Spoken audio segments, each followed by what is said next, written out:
What's up, everybody? I'm Sara. I'm Sam. And I'm Bobby, and this is Speaking of Missing Persons.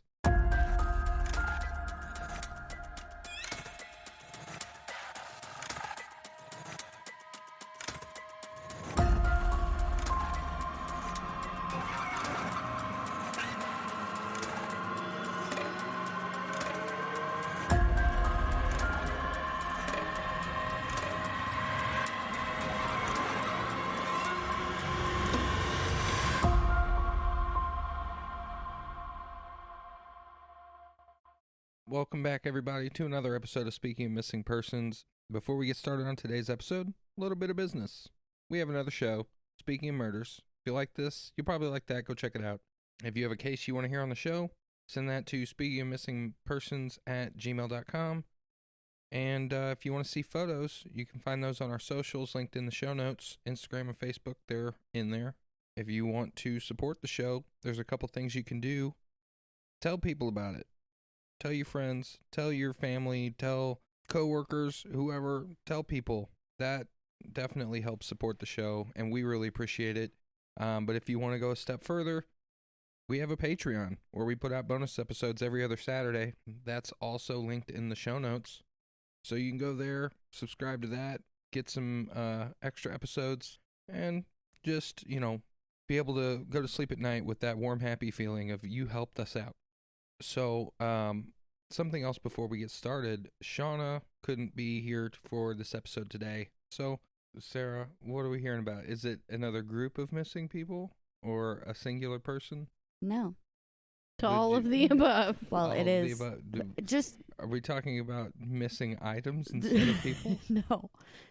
We're going to talk about a missing persons case that led police to uncover a murder. Okay. Interesting. That is interesting. I thought we were going to talk about Atlantis at first. No, I ain't got time for that. A whole city of missing people. I don't have time for that. That would be a lot. So we're going to talk about a girl named Stacy Peterson. All right. She was born January 20th, 1984 in Downers Grove, Illinois. Her parents were Christy and Anthony Cowles. Okay. Her home life was not idyllic. Both her parents were said to be abusive alcoholics that neglected their children. Christy had one daughter before marrying Anthony, whose name was also Christy, but they called her Tina. Tina would pass away at the age of 30 from cancer. That's unfortunate. Together, they had a son named Yelton, I think is how you would say that. He was later convicted of aggravated sexual abuse of a minor in 2005. So this is like a rough family. They had a daughter named Jessica that died in a house fire before Stacy was even born. Dear and then Lord. After Stacy, they had two other daughters, Cassandra and Lacey passed away from sudden infant death syndrome when she was a baby. Holy moly. So at the time of Stacy's disappearance, that would have just left her and Cassandra as being the only ones the two surviving children. Well, their brother was still alive, just in prison. Right. Depression and alcoholism took over Christy's life. Then in the late 80s and early 90s, she was arrested several times for DUI, shoplifting, child neglect, and domestic violence. Anthony filed for divorce in 1990, and Christy did not show up to the court hearing, so he automatically received custody of their surviving children, except for Tina. Since she was not his biologically, she went into foster care. That sucks. Christy would come and go throughout their lives until 1998, when she herself went missing and was never seen or heard from again. I'm having a really hard time following all of this. So you have the mom who had like 6 children or 7 children, and like 3 or 4 of them died. One went to prison. There's 2 surviving. One of the surviving ones is now also missing. No, the mother is missing. The mom of these children is missing. Yes, Okay. Christy is their mom. Anthony is their dad. Okay. So Christy vanished off the face of the earth. Just like no one has seen or heard from her since 1998. I mean, okay.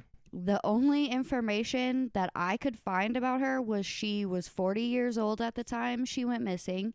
She was 5'4", 140 pounds, with like brown shoulder length hair and brown eyes.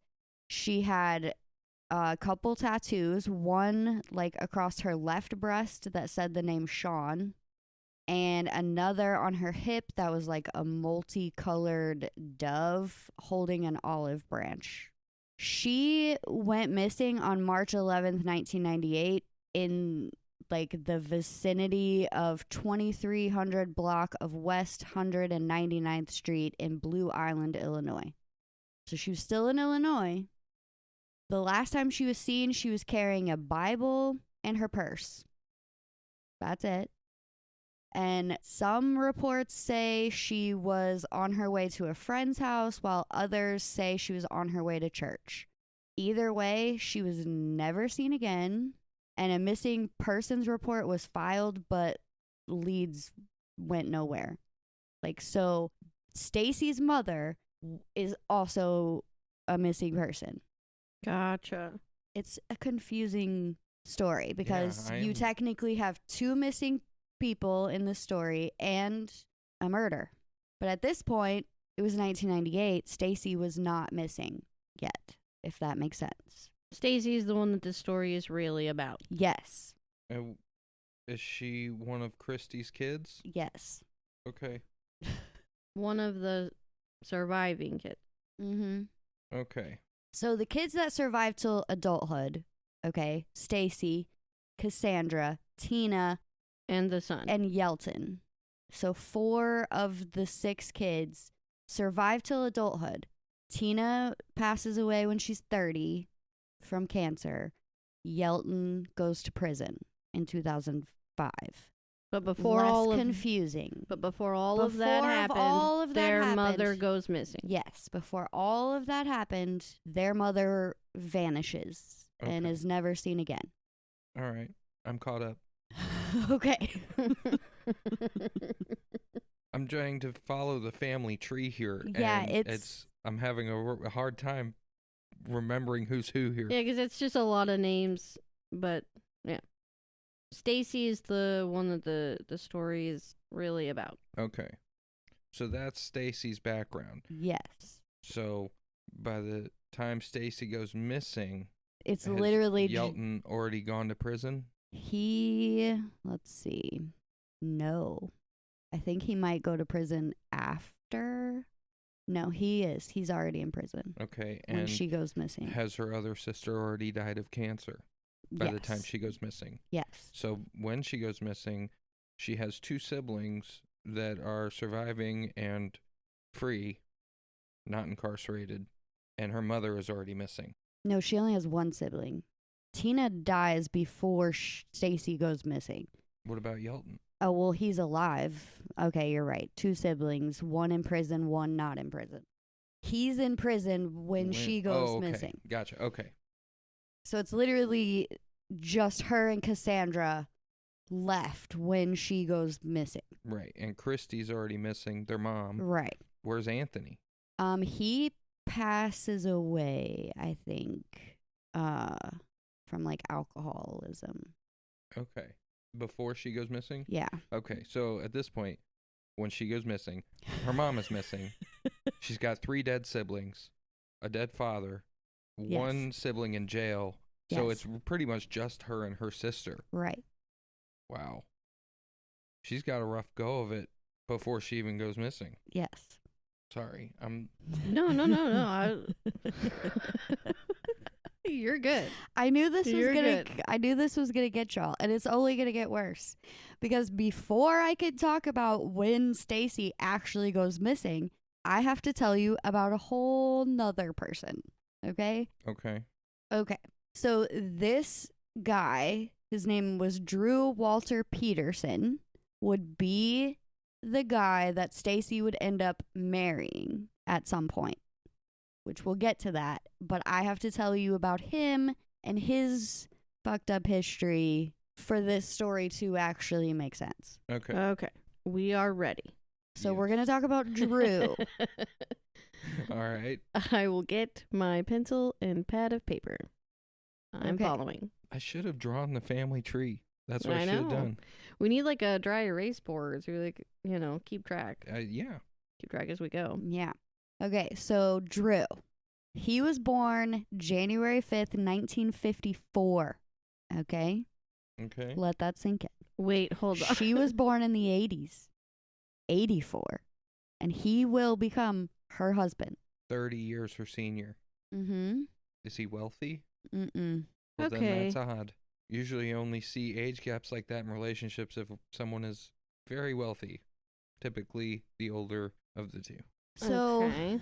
he would first marry a woman named Carol Brown in 1974.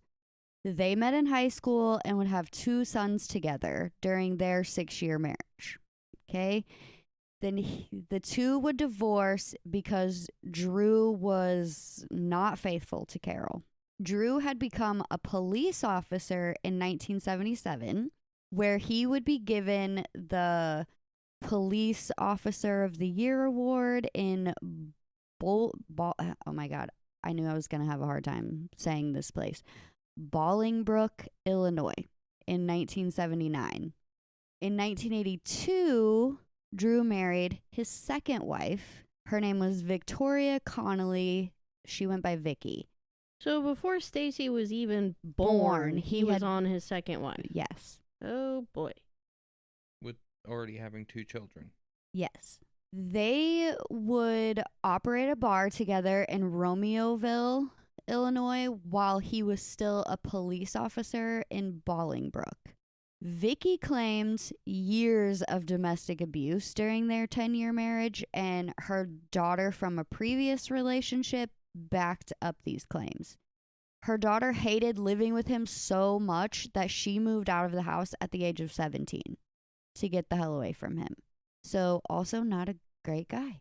Vicky filed for divorce when she found out that Drew was dating the woman that would become his third wife, Kathleen Savio. Drew and Kathleen were married not even a month after his divorce was final with Vicky on May 3rd, 1992.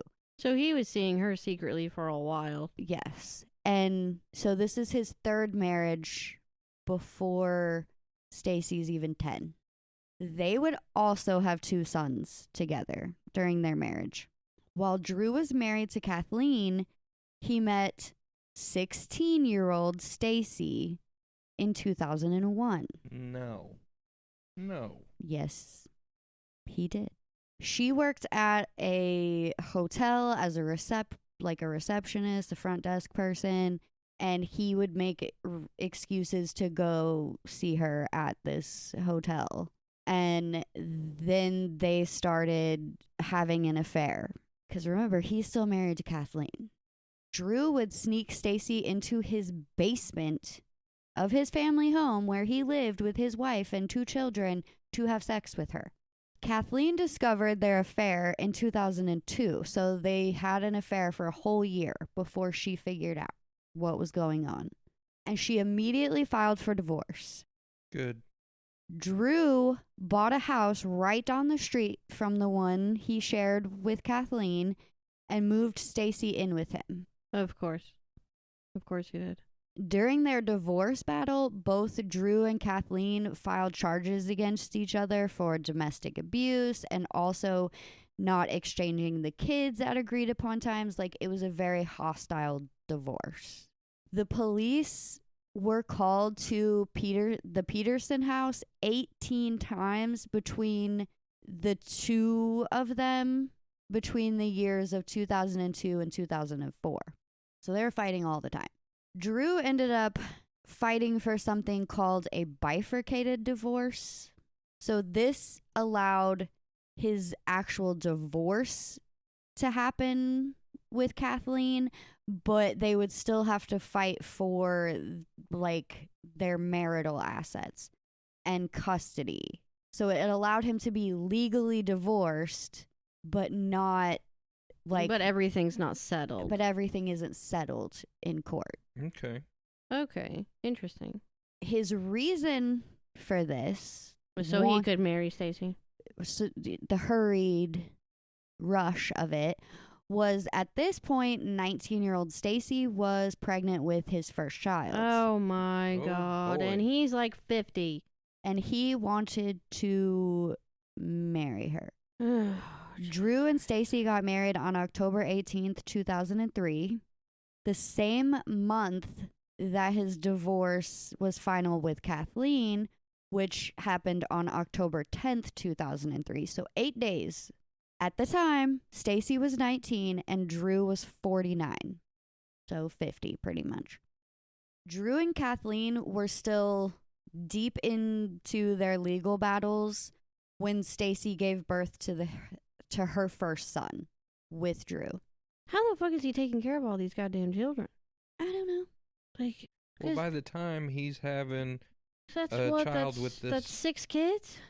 That's five kids. And- 5 kids. And the first 2 would have been born around the same time as Stacy. So they would have, or even before, they would have been born before her. yeah, because they were born in the 70s. They were born in the So they 70s. would So already they be were adults by this adults. point.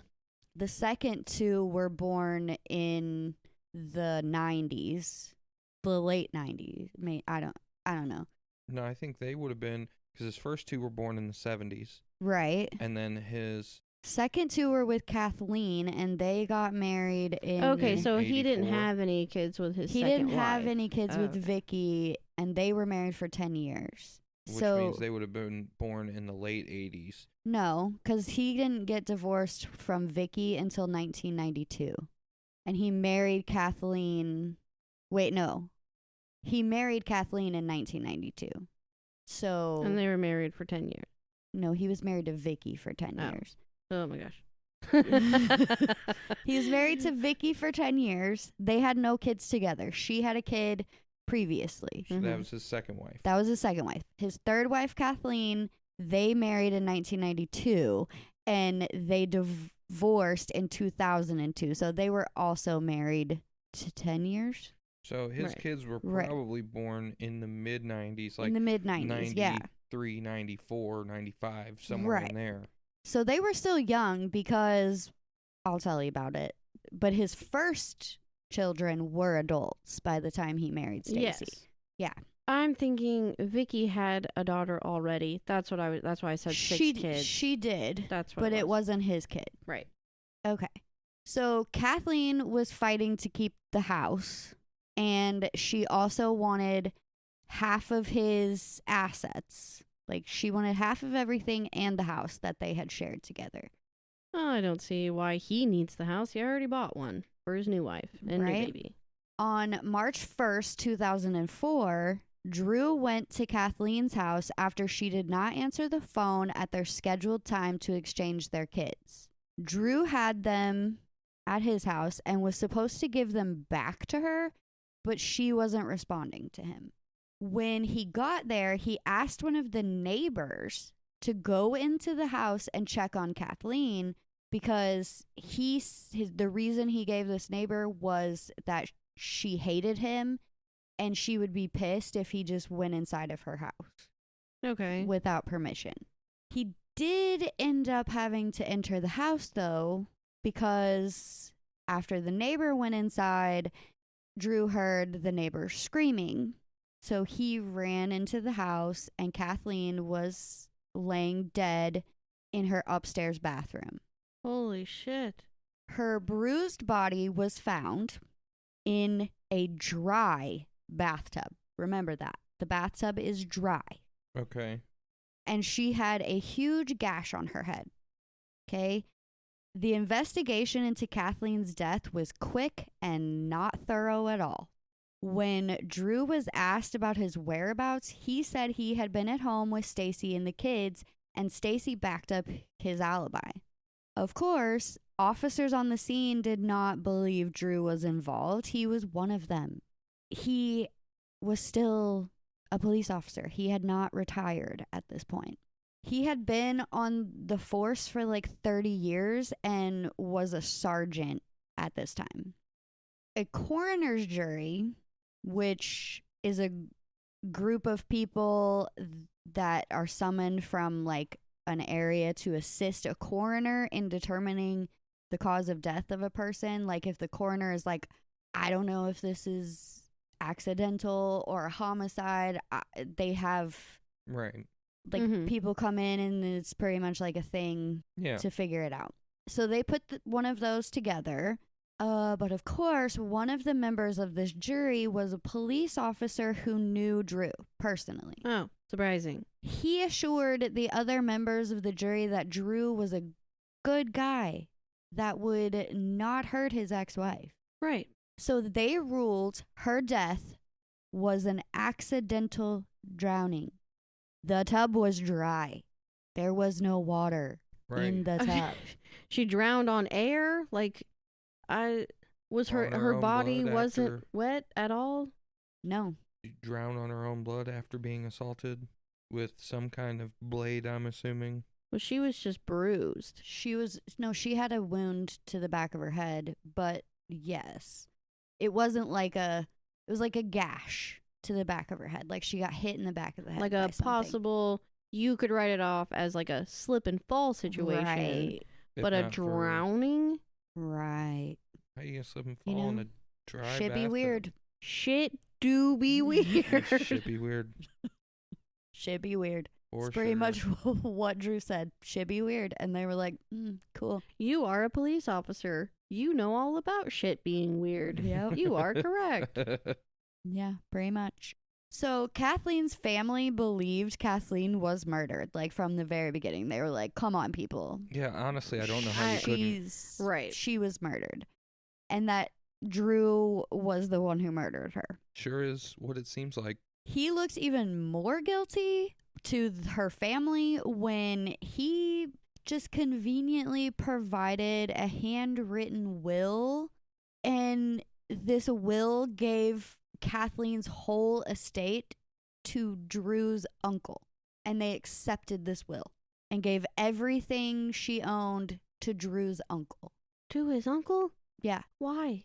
Oh, because it would look way too suspicious if it all went to him directly. Yeah, but you would have thought that she would have left it to the children or her own fucking family members. They were divorced. Yeah. But should be weird, Samantha. To leave it to your ex-husband's uncle makes a whole hell of a lot of sense. You're estranged, a person you fucking hate his guts. Right, that you've called the cops on 1,000,000 times. Makes a lot of sense. Okay. So in 2005, Stacy would give birth to her second child with Drew, his first little girl. Because remember, he had two boys, a boy, now his first and only girl, and it is 6 children now. Did he keep his sons from Kathleen's? Yes. Okay. What would end up happening is Stacy legally adopted them. Okay. Everyone that knew Stacy said she was an amazing mother that lived for all 4 of the children. She treated them all equally, like they were all her own. They loved her, she loved them, and she wanted to give them this life that she never had when she was growing up. Right. So, like, everyone who says anything about her just gushes about how great of a mom she was. People claimed after her daughter was born that Drew insisted that Stacy get a tummy tuck, a breast augmentation, and braces because, she's got to stay looking like the 19-year-old that he was sleeping with originally. But Drew claimed that Stacy did all of those things because she wanted to and that he liked spoiling his wife, that he didn't force her to do anything. Yeah, highly fucking doubt that. Right. Things changed between the couple after the death of Stacy's sister Tina, which happened in 2006. Okay?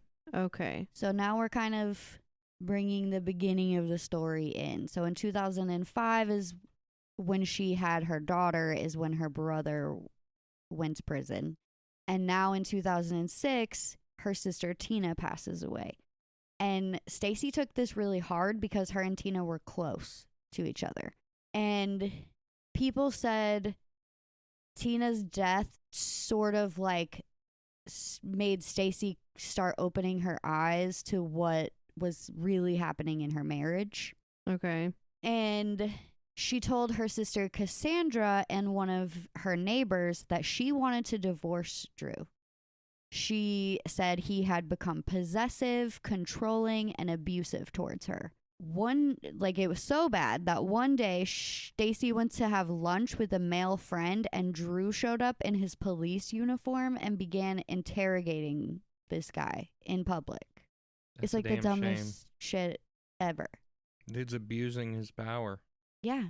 On October 28th, 2007, Stacy was supposed to go to her sister Cassandra's house to help her paint, but she never showed up and she did not answer her phone. Worried about her sister, Cassandra went to the house and Drew's oldest son with Kathleen answered the door. He told Cassandra that Stacy and Drew had gotten into a fight and that Stacy left. He said that his dad had went to look for her, so Cassandra called Drew. She said he sounded out of breath and he told her that Stacy had left him for another man. Okay? Cassandra is like, no. And she reports her sister missing in the early morning hours of October 29th, 2007. Drew's story was that Stacy had called him around 9 p.m. on the 28th to tell him she had left him for another man and that she had left her 2002 Pontiac Grand Am at the Bolingbrook Claw International Airport. So he claims he drove to the he went to the airport and picked up her car and brought it back. Because when police show up on the 29th to figure out what's going on, her car is in the driveway. But when Cassandra had went there earlier on the 28th, her car was missing. Does that make sense? Yes. It does make sense, but at the same time, it's very far fucking fetched. Mm-hmm. Like, especially since she left all 4 children. Right, that were her actual life. Like, right. She adored. One of which was barely a year old. One of which was the baby, yes. You got a history, sir, and I'm not fucking buying it. Right. Finally, no one was buying his stories, okay? They got 4 search warrants were issued throughout this investigation, and they searched his whole property, his car, or they actually seized his firearms, his car, and Stacy's car. This is when Drew decided to retire from the Bolingbrook Police Department. It was more of like either you retire willingly or we're going to have to do something, but legally we can't really do anything because you haven't been charged with anything, but you should probably go ahead and retire, kind of a deal. Forced retirement. Right. Yeah. So he was done with the police force in December of 2007. They allowed him, though, to still collect his pension, which was $6,067 per month that he got for retiring. Since he had not been convicted of anything yet, they had no choice but to let him have his money. Drew was immediately a person of interest in Stacy's disappearance. Now, at the time she disappeared, she was 23. 23 years old, taking care of 4 children, being abused by him, all these things. Investigators started questioning people that knew the couple, and a longtime friend of Drew's, a guy named Rick Mims, told police that while they were working, because he also worked part-time for a cable company when he wasn't working as a police officer, and he did that with his friend Rick. And Rick told police that in 2003 the two of them had bought these 3 big blue plastic containers from the cable company that they were like getting rid of. So these blue plastic containers became like a big deal because they're like big enough to fit a body in. Right. Then they found out that Drew's stepbrother, Thomas, who had a history of like drug and alcohol addiction, had tried to commit suicide right around the time that Stacy went missing because he allegedly, according to him, helped Drew carry one of these plastic containers from his house to his SUV. And when Thomas found out that Stacy was missing, he was like so devastated and freaked out that he had helped Drew dispose of Stacy's body that he tried to kill his own self. Because he said, I didn't ask what was in the blue container. He just asked me for help carrying it to his car. Neighbors of Drew and Stacy reported that they saw Drew and another man, not Thomas, carrying a 55-gallon barrel out of the house shortly after Stacy disappeared. Dang. So he's got 2 people like, we saw you with something big enough to hold a body. Cassandra told police that she saw a blue container inside the garage 2 days before Stacy went missing, but Drew's lead defense attorney, his name is Joel, would later deny that any blue container was missing from the property. He was saying the three that he bought were all still there. When Stacy disappeared, people started to question Kathleen's death. Her family and Fox News had her body exhumed on November 16th, 2007, just weeks after Stacy went missing.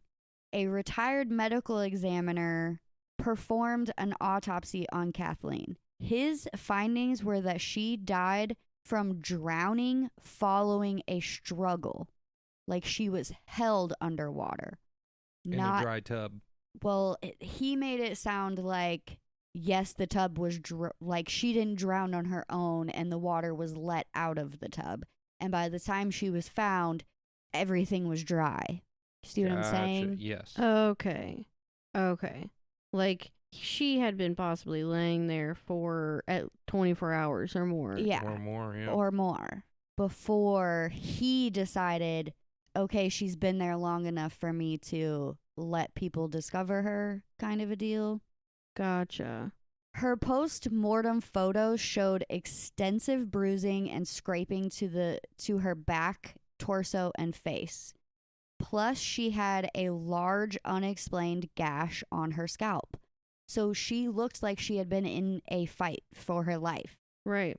An official autopsy was done after this, and on February 21st, 2008, her cause of death was changed to a homicide.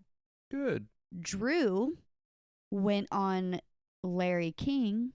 Oh my gosh, of course. With his lawyer, Joel, on April 11th, 2008, and did an interview, and pretty much his lawyer told him what to say the whole time. Well, yeah. What he could answer, what he couldn't answer, blah, blah, blah. In December of 2008, Drew, by this point, has a publicist.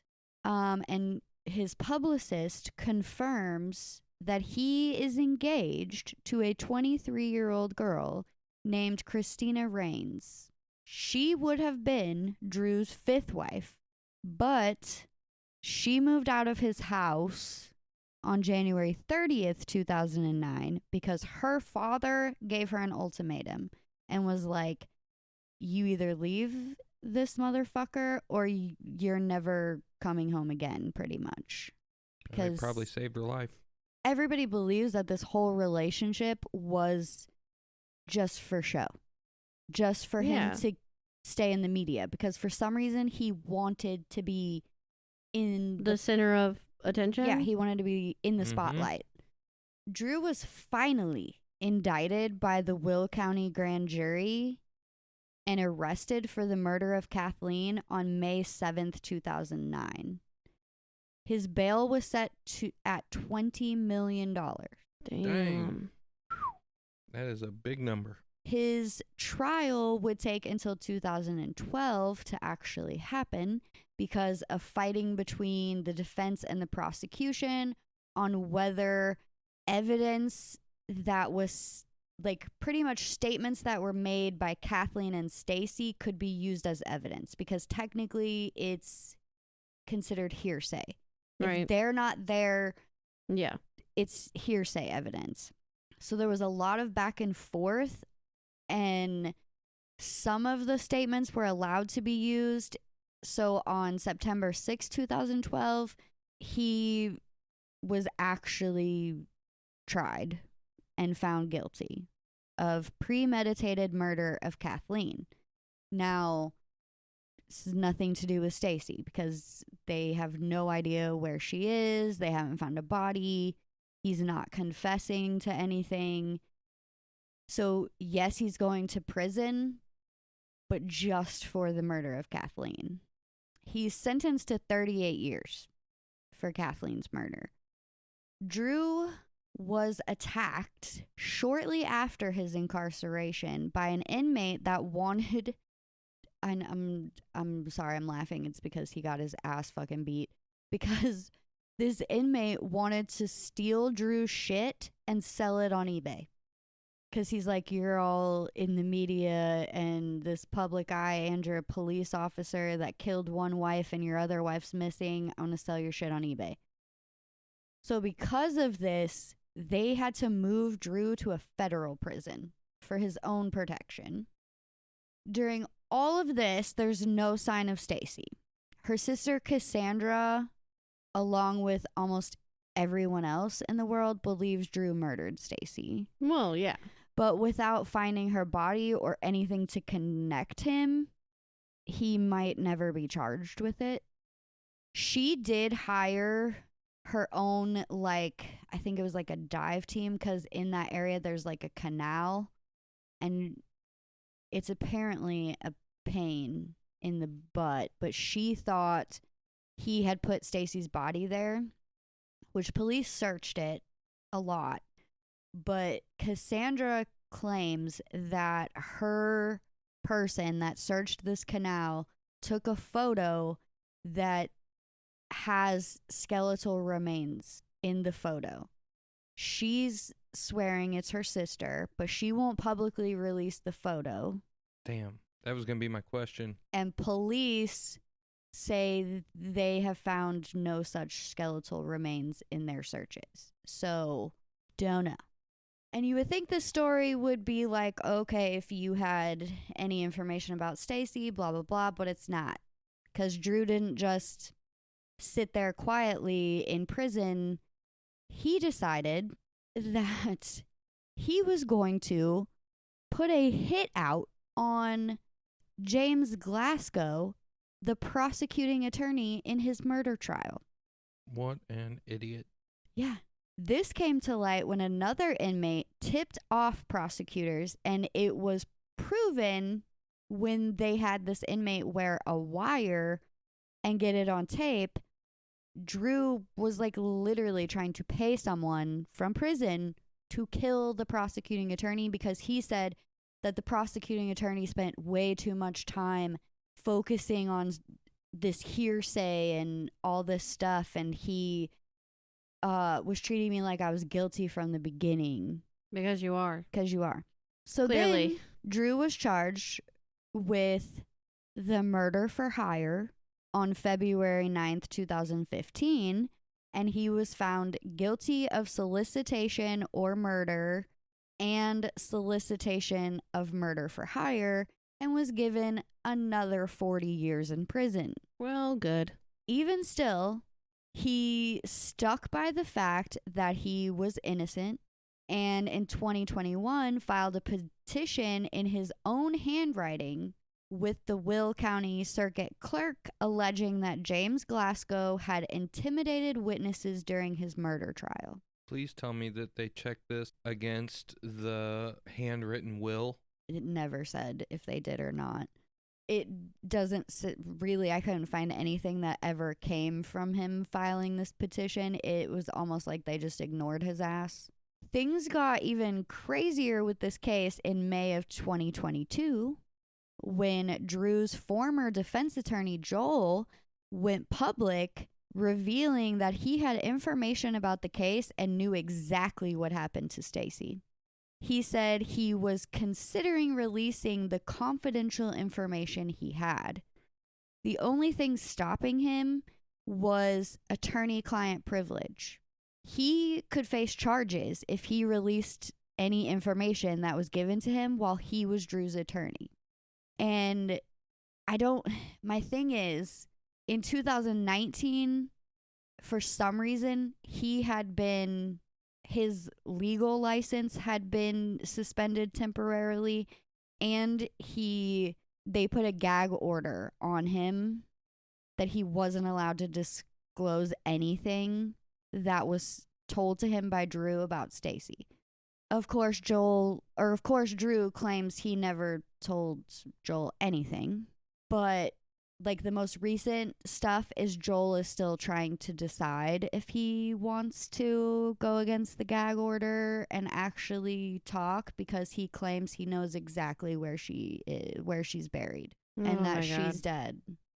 Now, Stacy was 23 when she went missing in 2007. She weighed 5'2", or she was 5'2" height, not weighed. She weighed 100 pounds. Very small. Oh, she was tiny.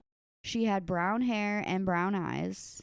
And if you have any information about her disappearance, you can call 815-726-6377, which is the Bolingbrook Police. I don't know if I would trust calling them, honestly. No, Yeah. I wouldn't either. Holy smokes. What a just jumbled mess of interpersonal relationships and crazy crap. I knew I was going to get y'all with the amount of people in this case, but Personally, I think he just needs to be castrated because it sounds like the man's got a problem. Oh my gosh. All right. it's sad because now, like, if you think about it, that for real just leaves Cassandra by herself out of all of her siblings. What happened to the children, the 4 kids? It never said. I could never find any information. I don't know if his family took them or if Cassandra took Stacy's 2 and then somebody else took his 2. If maybe Kathleen's family took Right. her 2 children once he was convicted of her murder.